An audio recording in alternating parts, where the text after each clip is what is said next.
If your web hosting account doesn't come with Fantastico or any other type of script to install WordPress automatically, you can still have it on your site by installing it manually, and I'm going to talk you through how to do it in this video. There are a couple of things that you must do first before you go to the WordPress site and download the software and then set up the settings and upload it to your website. Basically, you have to create a MySQL database for your blog, and you must create a user for that MySQL database. But it is actually quite a simple thing to do. If your web hosting package comes with cPanel, it's quite simple to do. Simply log into your control panel and scroll down to the bit that says Databases.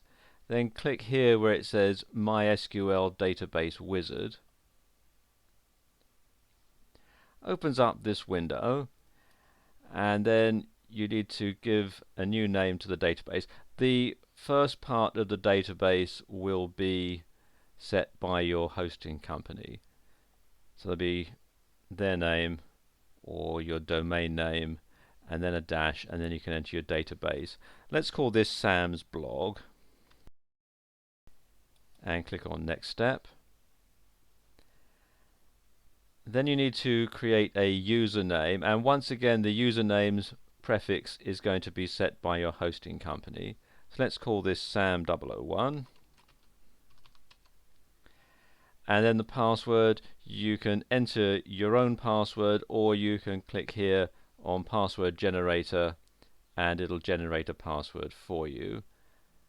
You need to make a note of this because you'll need it later on when we set up the WordPress installation file. So let's just copy that onto the clipboard. I'm going to say I've copied the password to a safe place. Click on use password, and there we go. Now I just need to copy all this information into a notepad file so that I can make a note of it and use it later on. So let's just do that. Let's open up Notepad. That's Sam001. Okay, now to save that, and then when that's done, simply click here on Create User to create the account. If your web hosting package comes with the Extend control panel, then the process is a bit simpler. What you do is come down to where it says Web Tools, click here on MySQL Databases,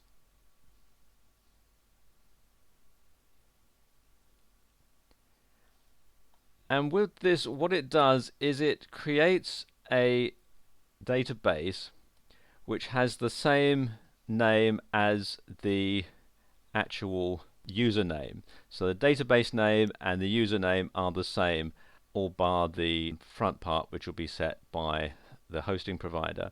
So if I create a username that says Sam001 and enter a password, you have to enter your own one here,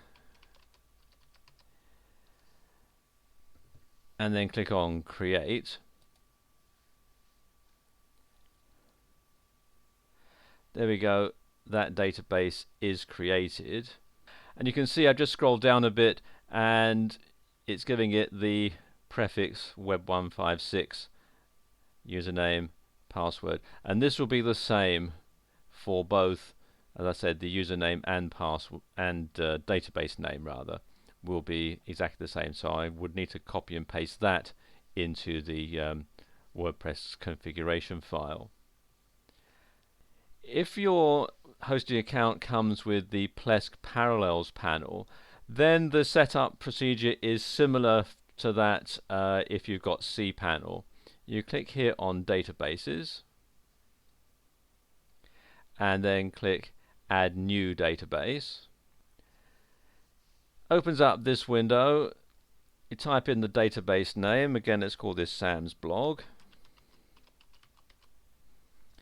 And then click on OK. And there we go. The database has been created. Now I need to add a new database user, so click here on Add New Database User. And we add the username, so let's call that Sam001 again, and then you can put in the new password. You have to write it yourself here,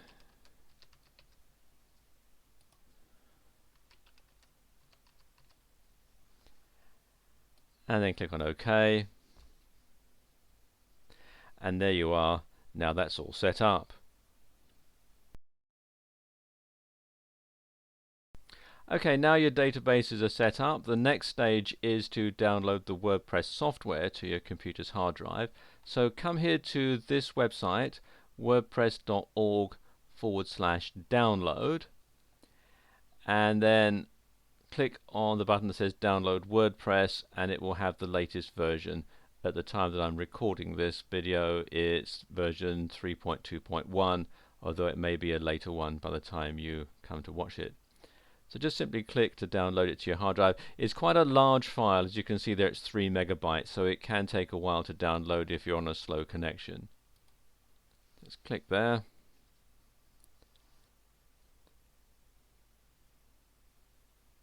This pop-up window opens, and make sure the Save File radio button is selected and click on OK.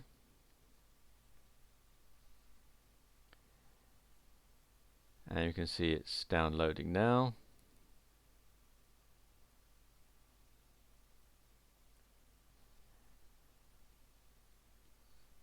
And there we are, that's finished. So all I need to do now is unzip it onto my computer's hard drive. And when it's unzipped, it'll look like this. It'll yield a directory called WordPress with these subdirectories and all these PHP files. Okay, first thing you have to do to set this up is to rename this file here. This says wp-config-sample.php, and you want to rename that just wp-config.php. You want to drop the sample bit. And then you want to open it using a program like Notepad or something like that. So just double click on that. I've got it associated to open up with Notepad. And you can see this is the PHP code for the file, the installation file. And you need to make a couple of changes. Most of the stuff here below here would not need to be changed, but you do need to change these settings here, the database name, username, password, and so on. Mostly your database host will be localhost, so you can leave that unless your server uses a different type of host name, and all the rest of the stuff you can leave. And this is why you need to save the information as you set up the databases. So let's just copy and paste those in. We can have the database name there. Do right click and copy, and then I can just simply paste it in there. Keep it in between the quotes there. So that's one. Okay, next thing to do is to put in these authentication keys and so on. Now, there is a quick way of doing this, and this is to generate your own phrases at this link here. So if I just copy and then right click, copy that, and now I just need to, I don't close that one now, I need to open up Firefox, and then I can simply paste this in to the address bar.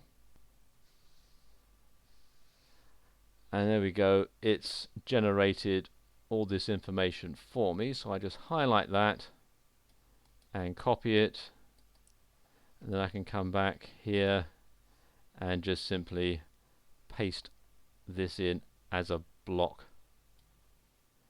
in here, like that. And there we go, that's all done. You don't need to change anything else at all.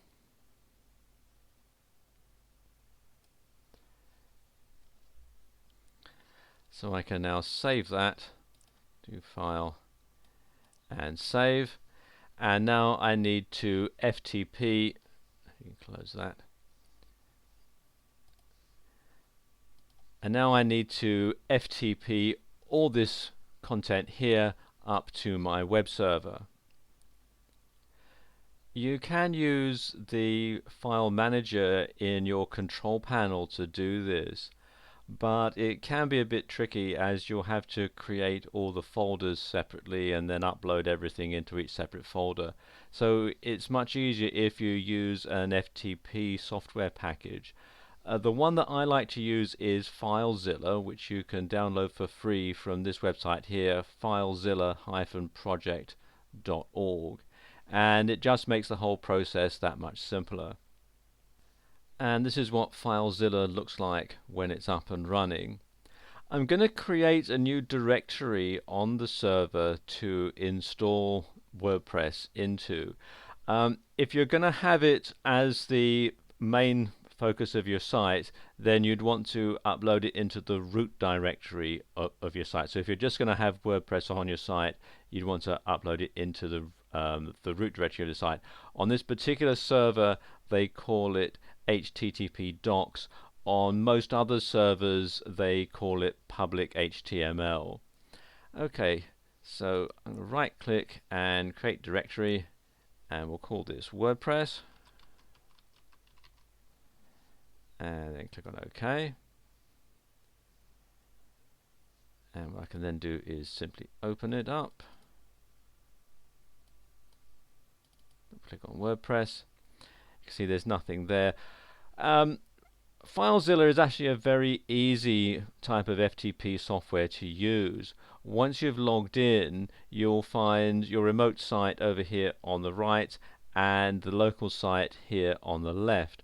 And what you do is go to the directory on your hard drive where you want to upload the information, and you can then simply highlight all of it. Click the first one, then do Shift and click, and that selects all of it. Then right click and click on Upload, and it will immediately start to upload the files that you've selected into the directory that you've selected on your hosting account.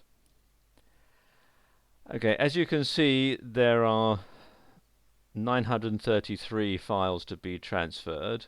It's going to take a while to do this, so what I'm going to do now is just pause the video and then come back to it when everything has been uploaded. And there we go, everything's uploaded. Exactly how long this will take will depend a lot on the speed of your internet connection.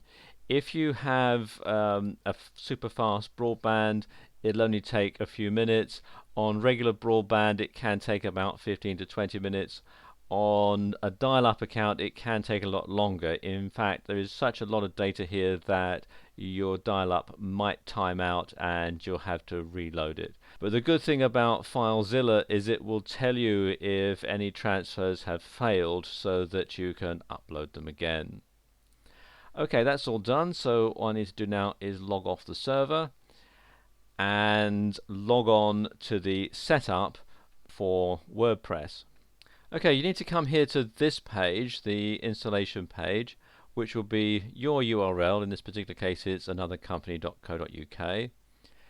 If you've got it installed in a subdirectory, like I have here, which is WordPress, you need to come to that and then wp-admin/install.php. If you're installing this in the root directory, of course, you wouldn't have the WordPress directory. You just go to your URL /wp-admin/install.php. Then you need to fill in this information here. You want the site title. Let's call this Sam's blog. Username, the default one is admin, and it's best to leave it at that. You can always add new ones later. You want the password, and then put it in again.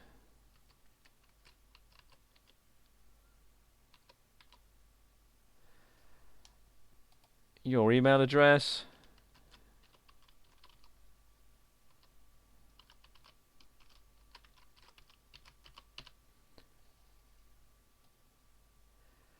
and then you want to either check or uncheck this box here, allow my site to appear in search engines like Google and Technorati. Good idea to say yes, and then simply click on this button here, Install WordPress, and there we go. WordPress has been installed, so I can click here on the login button, enter the username and password,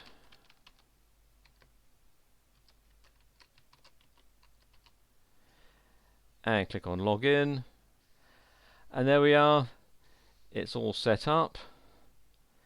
And if I log out again and just go to the main site here, there we go, there's the blog all installed. So there you go, that's how you can install WordPress manually if you don't have the luxury of an auto install script. So it's not all that difficult really.